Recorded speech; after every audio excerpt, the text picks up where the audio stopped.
Welcome to World History Notes, where I read from the book I wrote to teach world history to homeschoolers. A Bible believer looks at world history. You can find it on lulu.com, amazon.com, or at the Bible Baptist Bookstore. Or just follow me here. You don't have to agree with the conclusions I draw in world history, but you should at least know about the events and topics and people and places and concepts I discuss. So let's begin. We're going to North America now. We've left the Mayans and the Incas, and we're going to north.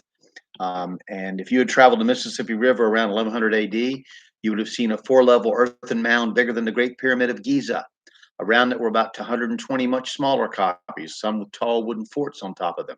They were all in turn ringed by irrigation and transportation canals, fields of maize, and hundreds of red and white plastered homes with high peaked and thickly thatched roofs like those on traditional Japanese farms. There, at the confluence of the Missouri, Illinois, and Mississippi rivers, was Cahokia, a busy port and the largest city above the Rio Grande River, preeminent in North America from about 950 to 1250 AD. It was indeed the only city north of the Rio Grande with a population of about 15,000. It was about the size of London at its earliest, but with a much bigger geographical size of Paris, Cordoba, or Rome. Cahokia was different than most cities we think of in that it consisted of a large number of farmers living side by side with no middle class. Excuse me, that archaeologists can discern, and few craftsmen.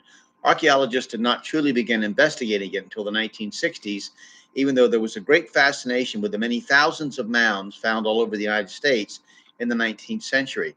The area didn't start to be settled extensively until about 600 AD, which coincidentally lines up with the great worldwide catastrophe of the 6th century, making you wonder what horror the people who settled there might have been escaping.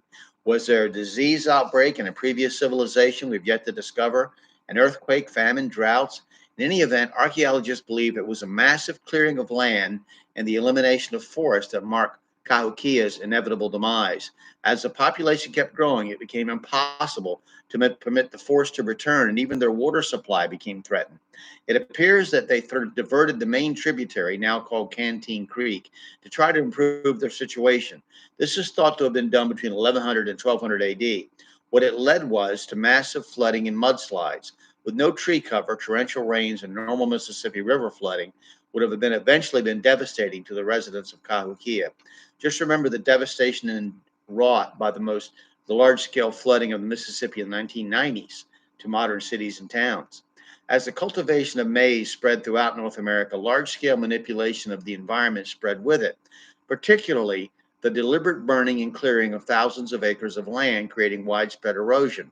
A traveler in 1669 reported that 6 square miles of maize typically encircled Haudenosaunee villages along the Hudson River in New York. 20 years later, the Marquis de Denonville, governor of New France, reported that he had ordered to burn the annual harvest of 4 villages to deter attack, and estimated that it amounted to 1.2 million bushels or 42,000 tons of maize. Native Americans also replanted large belts of woodland and fruit and nut trees, with the small, sweet American chestnut that has now been virtually extinguished by chestnut blight as being the most popular. In colonial times, as one out of every 4 trees between southeastern Canada and Georgia, as they estimate, was a chestnut, some archaeologists believe, due to Indian burning and planting. Hickory was another favorite, with it being reported in the 1770s that families in the Creek Nation in the southeastern United States stored hundreds of bushels of hickory nuts at a time. The North American Indian had converted what originally would have been a giant game park into a mixture of forest and game farmland. On the coast of New England, before the European colonization, was a host of competing Indian tribes that thrived in their environment until strange diseases for which they had no resistance decimated their populations, leaving the dead unburied in many villages empty of life. Around the first century, the Hopewell culture had jumped from its beginnings in the Midwest to dominate a trade network that covered the entire North American continent, introducing monumental earthworks and possibly agriculture to the hunting and gathering societies with which it came in contact.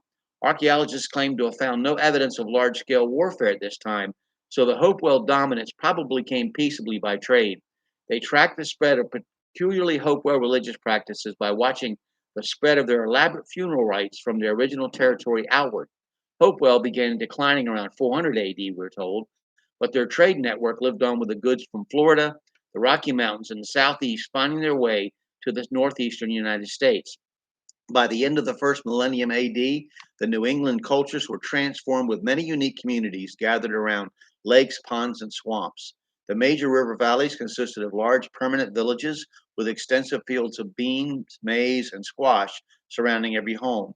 Their remains are found along the Connecticut, the Charles, and other river valleys, with one town bumping into the next, much as we have today. Smaller villages, still permanent, were found along the coast. Most of these coastal Indians seem to have moved between a summer place and a winter place, not roaming the land as we're taught by popular movies and books.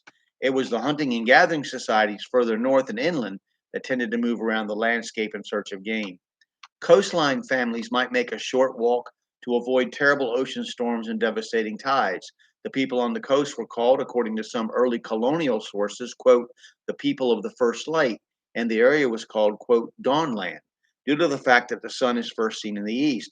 The earliest written description was by Verrazzano, an Italian explorer hired by the King of France in 1523 to discover if one could reach Asia by going around the Americas to the north.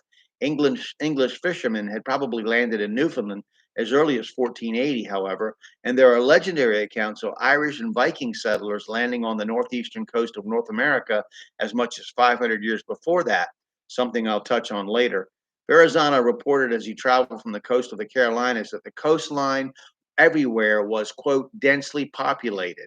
He described the Indians he met as strikingly healthy specimens.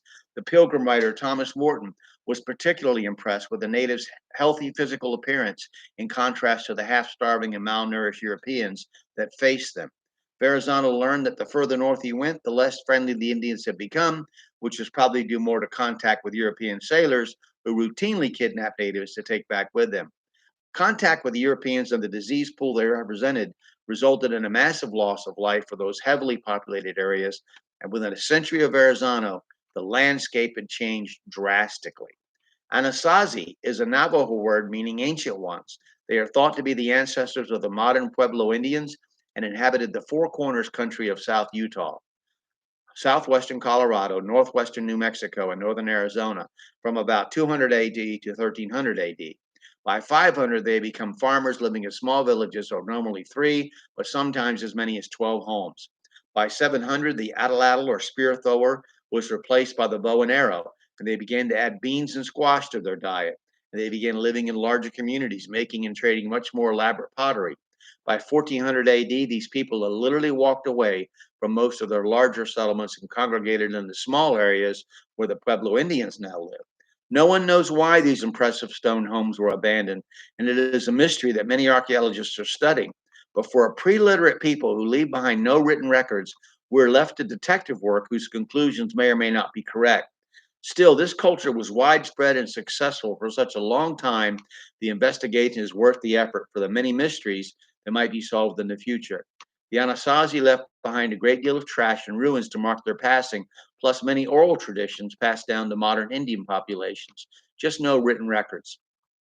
To summarize our survey of the Americas during the period of the time known in Europe as the Dark Ages and the Middle Ages, the medieval period, let me say that it appears they were more densely populated in comparison to how we've been taught to think of them in the past. Hunting and gathering groups living relatively near to great cities or large villages and large populations are agriculturally bent farmers. The cultures are often sophisticated and highly advanced by historical standards.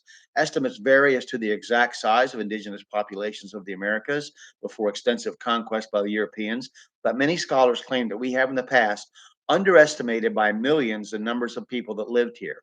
Disease, plagues, and epidemics took an extremely heavy toll on the Native Americans, a much heavier toll than European conquest alone could have. Next, I'm going to move on our discussion to Europe itself for the period of time from Pope Gregory I to the time of the fall of the Eastern Roman Empire, known as the Byzantine Empire. Now, I haven't done this before, and I'm really sorry I haven't, but I'm going to include the quizzes that I have in the book, just so you get an idea of things you should know about. So, for what I've been discussing the last several sessions, you should be able to name the great empire of the Andes Mountains in South America that came to prominence in the mid 1400s. You should name the Inca city that was more opulent and beautiful than any European city of its time. What was the homeland of the Incas called? What was the reason one Inca emperor complained that he couldn't build his villa where he wanted it? What was the name of the Spanish conquistador who overwhelmed the Inca Empire with a small number of soldiers? Name one of the most famous Mayan cities abandoned after 900 AD. And what Native American culture is known by a Navajo word meaning ancient ones? So those are things you might want to consider, you should know, and I'll include those in my next discussions too. But I can't go back. So thank you for listening. Have a good day.